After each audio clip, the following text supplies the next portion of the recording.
Motorlife.tv vous présente la Kawasaki Ninja 650.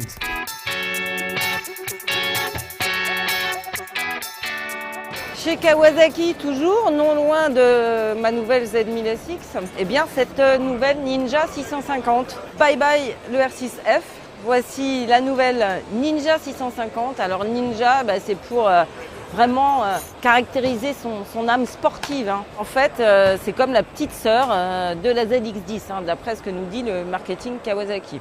Vous remarquerez qu'elle a désormais des demi-guidons rehaussés au-dessus du T supérieur. Elle a une selle qui a été abaissée à 790 mm alors que la précédente R6F était à 805 mm. Elle a une bulle réglable sur 3 positions. Bon, il faut des outils en revanche.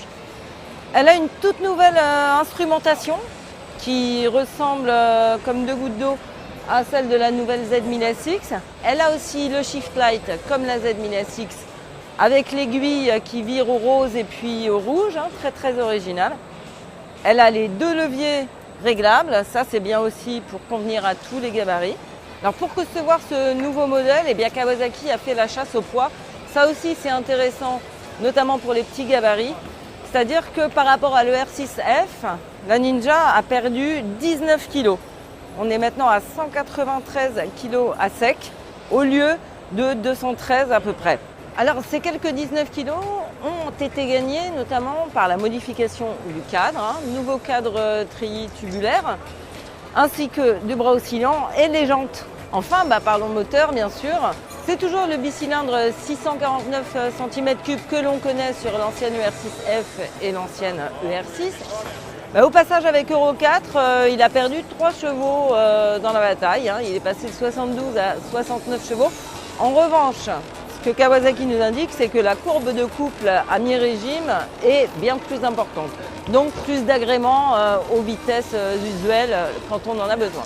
Alors peut-être un tout petit peu moins puissant, mais ce moteur est censé consommer moins que le précédent. 8% de moins, c'est ce que nous dit Kawasaki, mais on verra ça bien sûr quand nous l'aurons en test très très bientôt. Autre modification, c'est au niveau de l'échappement. Alors il est toujours en position latérale basse bien sûr, mais c'est plus tout à fait le même. Autre grosse modification, c'est au niveau de la suspension arrière. Le mono-amortisseur a disparu du côté gauche et vient maintenant se placer en position horizontale sous la moto, un schéma classique avec biellette, donc désormais qui promet un meilleur confort et une meilleure efficacité. Alors un petit détail, comme sur la Z1000SX qui devrait être appréciable, c'est l'apparition d'un embrayage assisté qui va réduire l'effort au levier et aussi jouer la fonction d'anti-dribble. Et puisqu'on parle de la boîte, du passage des rapports, désormais, l'indicateur de rapport engagé est présent sur le nouveau tableau de bord. Bon alors entre vous et nous, forcément on se doute que si le R6F disparaît, le R6N va disparaître aussi. Normalement, quelques photos circulent déjà d'une Z650, mais bon, on ne vous en dit pas plus. Toujours est-il que cette Ninja 650 sera disponible dès le mois de janvier, un tarif annoncé autour de 7 500 €.